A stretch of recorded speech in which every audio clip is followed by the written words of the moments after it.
Hi అండి, welcome back to our channel. నేను మీ రాజేశ్వరి. ఈ బొంతు కాకరకాయ కర్రీ అయితే ప్రిపేర్ చేద్దామని చెప్పేసి ఈ వీడియో అయితే తీయడం జరిగిందండి. బొంతు కాకరకాయలు రేర్గా మనకి సీజన్లో వస్తాయి కదా, సీజన్ని బట్టి ఇయర్లీ వన్సే వస్తాయి. ఈ కాకరకాయలని ప్రతి ఒక్కరూ ఈ విధంగా అయితే కర్రీ ప్రిపేర్ చేసుకొని తినేసేయండి. చాలా అంటే చాలా టేస్ట్ ఉంటుంది. చూడండి, ఈ విధంగా మొత్తం తీసుకొని అటు ఇటు కట్ చేసుకున్న తర్వాత 4 భాగాలు చేసుకొని, మీరు కావాలనుకుంటే 6 భాగాలైనా చేసేసుకొని పీసెస్ అయితే ఈ విధంగా కట్ చేసేసుకోవాలి.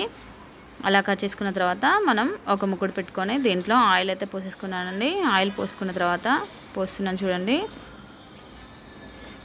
ఈ విధంగా ఆయిల్ అయితే ఒక 50 గ్రామ్స్ పోస్తున్నాను. 1/2 kg ఉన్నాయి బొంతు కాకరకాయలు కాబట్టి ఆయిల్ పోసేసి, ఆయిల్ హీట్ అవుతుంది కదా, ఇందులో జీలకర్ర అయితే యాడ్ చేసేసుకుందాం.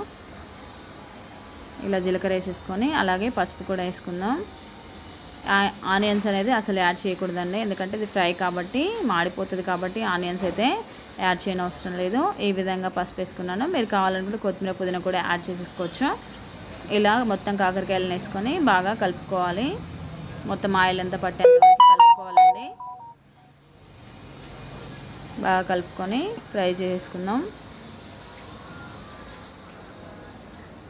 ఒక 3 మినిట్స్ పాటు బాగా కుక్ చేసుకుంటే సరిపోతుంది. చూడండి, ఈ విధంగా ఫ్రై అయిపోయిన తర్వాత మనం దీంట్లోకి సాల్ట్ అయితే యాడ్ చేసేసుకోవాలి. సాల్ట్ యాడ్ చేసుకున్నట్లయితే మనకి పీసెస్ అనేవి బాగా ఉడుకుతాయి అన్నమాట. కర్రీ అనేది బాగా ఉడికిపోతుంది కాబట్టి సాల్ట్ యాడ్ చేస్తున్నాను. అది కూడా స్టార్టింగ్లో వేయలేదు సాల్ట్, కొద్దిగా కర్రీ అనేది వేగిన తర్వాతనే ఇలా సాల్ట్ యాడ్ చేసుకోవాలి. చూడండి, ఈ విధంగా మనకి ఆయిల్ అయితే లేదు, ఇందులో ఆయిల్ అయిపోయింది కాబట్టి కొద్దిగా నేనైతే ఆయిల్ అప్లై చేస్తున్నాను. చూడండి, ఈ విధంగా ఆయిల్ వేసేసుకొని బాగా ఫ్రై చేసుకోవాలి. తక్కువ పడ్డట్టయితే మీరు కూడా ఈ విధంగా వేసేసుకొని ఆయిల్ని అప్లై చేసుకొని ఈ విధంగా మొత్తం బాగా కలుపుకోవాలండి. ఇలా కలుపుకున్న తర్వాత ఒక ఎల్లిపాయ గడ్డ తీసుకొని కచ్చపచ్చదం చేసుకొని అందులో వేసేసుకోవాలి. టేస్ట్ అయితే చాలా బాగుంటుందండి. బొంతు కాకరకాయ కర్రీ అనేది ఎవరు ఇష్టపడని వాళ్ళు అనేది ఉండదు కాబట్టి ఈ విధంగా ప్రిపేర్ చేసుకొని తినేసేయండి. చూడండి, ఇలా ఫ్రై అయిపోయిన తర్వాత మనం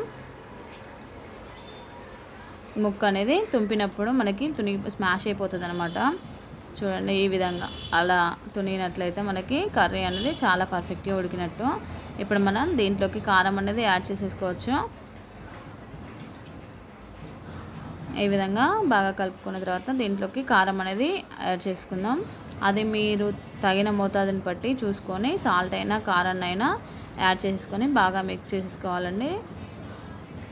ఈ విధంగా బాగా కలుపుకొని ఒక 1 మినిట్ పాటు లో టు మీడియం ఫ్లేమ్లో మంటను అడ్జస్ట్ చేసుకొని బాగా ఫ్రై చేసుకోవడం అండి. కర్రీ కంటే ఫ్రై అనేది చాలా టేస్ట్ ఉంటుంది కాబట్టి అందరూ ఈ విధంగా ఫ్రై చేసుకోవచ్చు. పర్ఫెక్ట్గా ఈ విధంగా చేసుకున్నట్లయితే టేస్ట్ అయితే చాలా అంటే చాలా బాగుంటుంది. ఈ విధంగా కర్రీ అయితే ప్రిపేర్ చేసినట్లయితే మనం ఫ్రై అనేది ప్రిపేర్ అయినట్లయితే ఎవరైనా ఇష్టం లేని వాళ్ళు కూడా చాలా ఈజీగా తినేస్తారండి.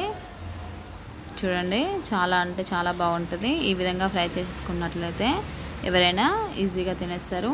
వీడియో నచ్చినట్లయితే లైక్ చేయండి, షేర్ చేయండి, సబ్స్క్రైబ్ చేసుకోండి. Thanks for watching my channel.